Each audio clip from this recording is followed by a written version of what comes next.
Hello friends, I am Dr. Ratna Saxena, IVF specialist and gynaecologist.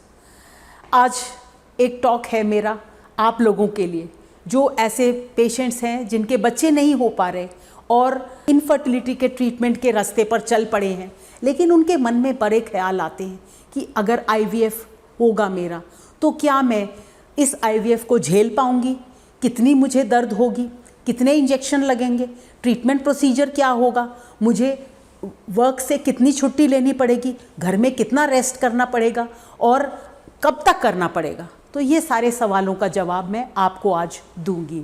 एक normal treatment जैसे हम दवाइयों से बेबी दे देते हैं तो आपका नॉर्मल बेबी बन जाएगा और नॉर्मली ही बॉडी में ग्रो करेगा। उसमें कोई साधारण तरह कोई रेस्ट की ज़रूरत नहीं होती है जो एक नॉर्मल कंसेप्शन होती है। IUI में 2 या 3 दिन का मात्र रेस्ट, उसके बाद मेरे पेशेंट्स अपनी ड्यूटीज़ करते हैं and that results in a healthy normal pregnancy.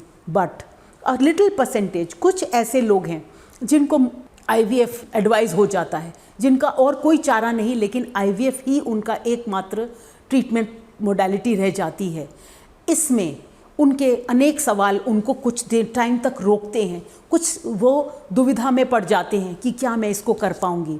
तो आज मैं आपको बताती हूँ कि IVF के प्रोसीजर में कुछ दिन पहले हम जैसे आपको प्लान आउट करेंगे कि ये आपकी दवाइयाँ हैं, इसको प्री ट्रीटमेंट कहते हैं, जिसमें कोई रेस्ट की ज़रूरत नहीं, कोई इंजेक्शंस नहीं, माइल्ड सी दवाइयाँ, कुछ आपका इन्फेक्शन ठीक करने के लिए। जब ट्रीटमेंट शुरू हो जाता है 10 to 11 डेज़, 10 से 11 दिन के लिए, कभी कभी एक आधा दिन फालतू भी हो सकता है, आपकी बॉडी के मुताबिक इंजेक्शंस लगते हैं।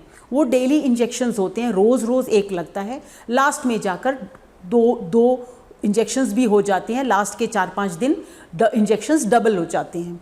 उसके बाद नो इंजेक्शंस, आपकी बॉडी ने काफ़ी एग्स बना लिए होंगे। एक टाइम के बाद 36 घंटे के बाद वो एग्स हमको निकालने होते हैं। तो उसके लिए क्या है, आपको कुछ नहीं करना, रिलैक्स होकर आइए। हम हल्का सा एनेस्थीसिया देते हैं, हल्की सी नींद में वो एग्स निकाल लिए जाते हैं फाइन ट्यूब के द्वारा। पेट में कोई चीरा नहीं पड़ता, कोई रेस्ट की ज़रूरत नहीं। उसके बाद यू आर परफेक्टली नॉर्मल। आप जब उठते हैं आपका प्रोसीजर ख़त्म हो चुका होता है, एग्स हमने निकाल लिए होते हैं।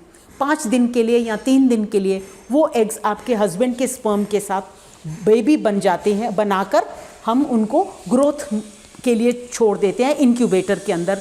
आपको फिर कोई तकलीफ़ नहीं है। हम आपकी बॉडी को तैयार करेंगे इस बेबी को डालने के लिए। तो उसमें कुछ दवाइयाँ चलती हैं, इंजेक्शंस शायद 1 या 2। जब आपकी बॉडी रेडी हो जाती है, ये बेबी आपकी बॉडी में ट्रांसफ़र किया जाता है, एम्ब्रियो ट्रांसफ़र इसको कहते हैं। इस एम्ब्रियो ट्रांसफ़र के बाद आपका रेस्ट शुरू होता है, लगभग 2 हफ्ते। आप 2 या 3 दिन तो लेटेंगे घर में और रेस्ट करेंगे टोटली।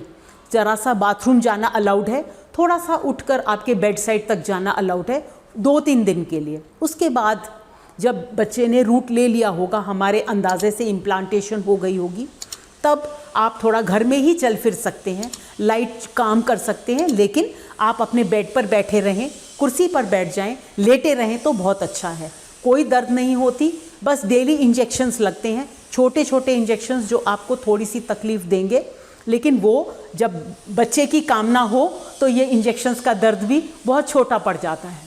15 दिन के बाद एक टेस्ट के द्वारा, बीटा HCG ब्लड टेस्ट होता है, एक टेस्ट के द्वारा हम कंफर्म कर लेते हैं कि आपका बेबी आपकी बॉडी में आ चुका है और अच्छी तरह से जड़ ले चुका है। उसके बाद दवाइयाँ, इंजेक्शंस कुछ कम होने लग जाती हैं, धीरे धीरे हफ्तेवार आपके इंजेक्शंस, दवाइयाँ कम होने लग जाती हैं। बाय द टाइम आपका बच्चा 8 to 10 वीक्स हो जाता है, मोस्टली काफ़ी दवाइयाँ आपकी ख़त्म हो जाएंगी, 1 या 2 चीज़ें चल रही होती हैं। कुछ इंजेक्शंस आपके डॉक्टर उस बच्चे के ग्रोथ के हिसाब से एडवाइस करेंगे। किसी को अगर ग्रोथ कम दिख रही हो बेबी में तो थोड़ा सा इंजेक्शंस थोड़े से ज़्यादा चलते हैं। दर्द कुछ नहीं होता IVF के प्रोसीजर में, बहुत ही सिंपल प्रोसीजर है।